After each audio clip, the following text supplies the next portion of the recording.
gathering is like a gun. You live in an environment where you have to get a gun to protect yourself, and you get a gun and you have to protect your children night and day. Well, that's a gathering time.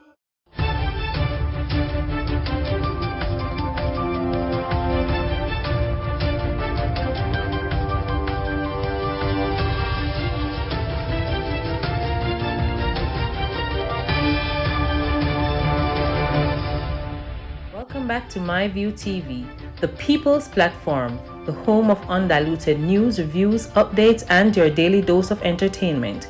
Don't forget to hit the notification bell, leave us a comment, like, share, and subscribe. I don't bring nobody forward in your cheer for me. Everything what you see happen, my natural talent. Let me tell you something. You see, when you know what to please the audience with, it's simple, me. Well, go on, my people. Hope everybody doing okay. Hope everybody doing alright. I wonder if on the start, boy, let's soap yet. Holy pakan tonight. Make sure me tonight and nobody the one bag of long water give people them for drink. No. We shall not be having that. But we'll land now, people. We have one holy pop that for give people them. Listen what go on now. The mother of two toddlers who perished in a fire in Acefield Racecourse on March 24th was on Friday granted bail in the sum of $800,000 when she appeared in the Lionel Town courthouse to answer the charges in relation to their death.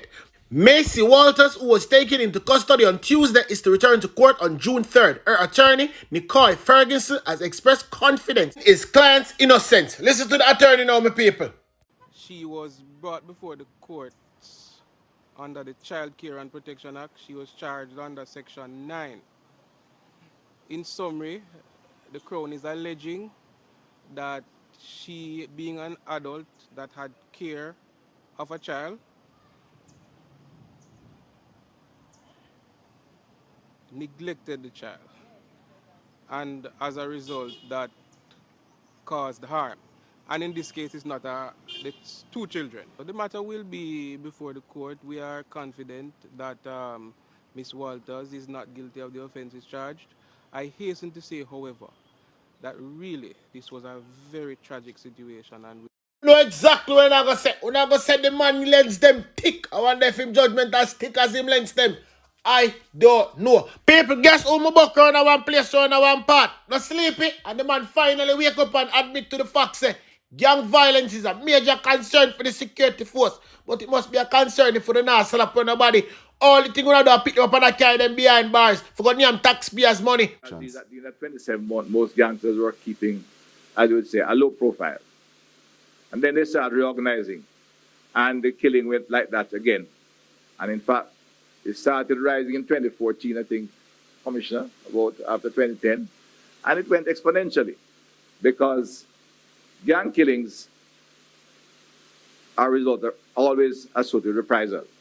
So they kill one, they reprise and kill two, they kill two, they kill four, or they drive through the community and shoot at everyone. And then now, my people, somebody just need to take me someone and class sleep across the bed and tell him, say, yo, you have to wake up and have sense. Why is it that you are always the last one to know everything? But one of them address a little matter because the people them, yes, the good some people them come out and attack me. In my view, you now play the leather straight. That's what I do now. The people them say, yo, oh, you fear fight against the good some man them. Look on the people them who go church, them never yet see God yet, but yet still, them praise him. They must see we, you know. I say, hold on there. Don't get me involved in the mix-up. You understand? Keep on the mix-up to yourself. Me don't want to be a part of this. Anyway, now, people, the gathering saga continues. Guard rings in schools. Differing views on guard rings in schools. A gathering is like a gun. You live in an environment where you have to get a gun to protect yourself, and you get a gun and you have to protect your children night and day. Well, that's a gathering time. You need to repent, sir, or ma'am. Those of you involved in these things, getting rich over the poor people who you claim that you're guarding. Despite the recent incident at the William Nip High School in Trelawney, one teacher in Hanover says some of his students aren't fazed. I posed a question to one. So you think that the killing at that institution, if the ring actually protect that person? So the student replied by saying that the power never strong enough. While exploring the issue, we also learned that parents purchase these rings for their children and support them in illicit activities, particularly lottery scamming. Not only are you putting their physical well-being in danger, but you are also risking the loss of their very souls. And you, mothers, if you are getting something out of that scamming business, you need to be charged jointly when these boys are caught, because you're aiding and abetting. Given that it's deeply rooted in our culture, guard rings may be here to stay. We asked Professor of Political and Social Psychology at the University of the West Indies, Christopher Charles, about the way forward. Why do we need to deal with guard rings? Because there's no need to, because there are other people who use guard rings and they're not violent. When a youngster is raised and is socialized in a dysfunctional family, so there's violence at home. He lives in a violent community, and he or she is not doing well at school. Is frustrated. The school is failing the child. What you will find is that more often than not, that child will be violent, and that child will act out the violence that he or she experiences at home and in the community. So that's not a guard ring problem. That's a problem that we have to solve as a society. Recently, the Jamaica Constabulary Force deployed 55 school resource officers to institutions on the Safe Schools program across the island. While this intervention is expected to bring some level of order in schools, it's agreed it will take much more. The issue is really thinking through things, bringing all the stakeholders and bringing the person who have the technical competencies to address the problem. It requires thinking and medium to long-term planning. They have seen live here at school the potential outcome of this kind of involvement. So we will just continue to guide and to, as the Bible says, to train them up in the way that they should go, so that when they are old, they will not depart from it. Here what I'm going to do now. I'm going to beg on one favor. Pick a side, stay on that side of the fence there, and word on one of them in the comment section.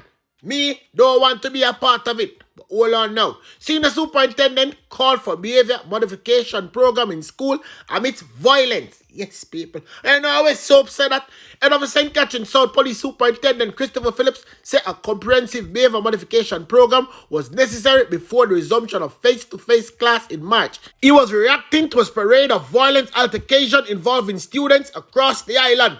Let's the Senior Soap now. This is what the Senior Soap have to say.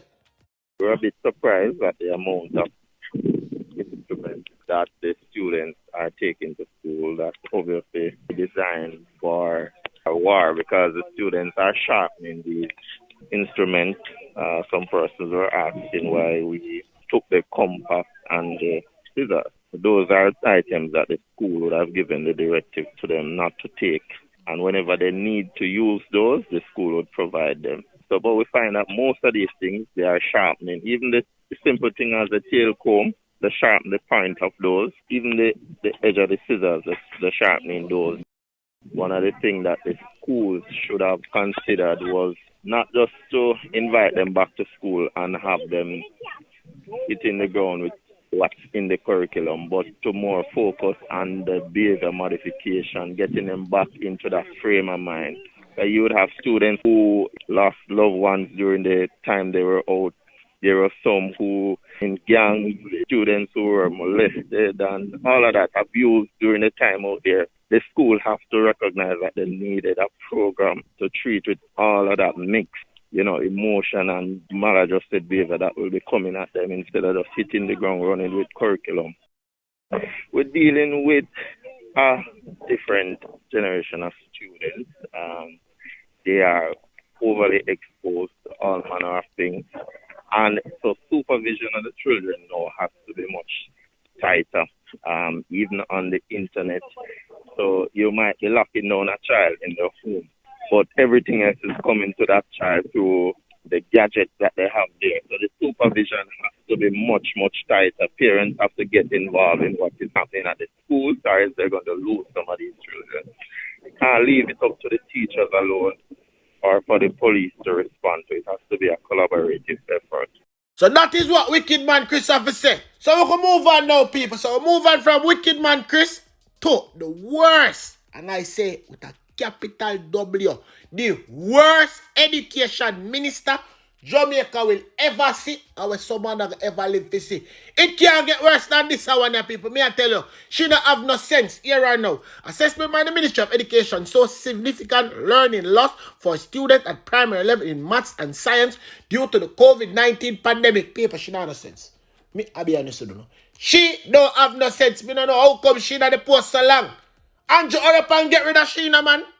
Assessments that have been done by the Ministry of Education and Youth reveal that many primary level students are performing below acceptable standards in mathematics and science. With the learning loss resulting from the closure of schools amidst the COVID-19 pandemic, we have a lot of catching up to do. We can say the Ministry of Education and Youth is already implementing, as part of its strategic priorities, the broad embrace of STEAM education, not just as discrete subjects to be taught, but to be integrated at all levels. We also recognize that if we are to provide our young people with world-class STEAM education, then of course our teachers must have access to high-quality training and professional development programs and resources. At the same time, we know that we must address basic literacy skills. Efforts at pushing STEAM learning will continue to be undermined if secondary level students are still struggling with reading comprehension. To address this, we have introduced the specialist subject teacher model at the primary school level, where we're seeking to strengthen the teaching and learning of English language and mathematics.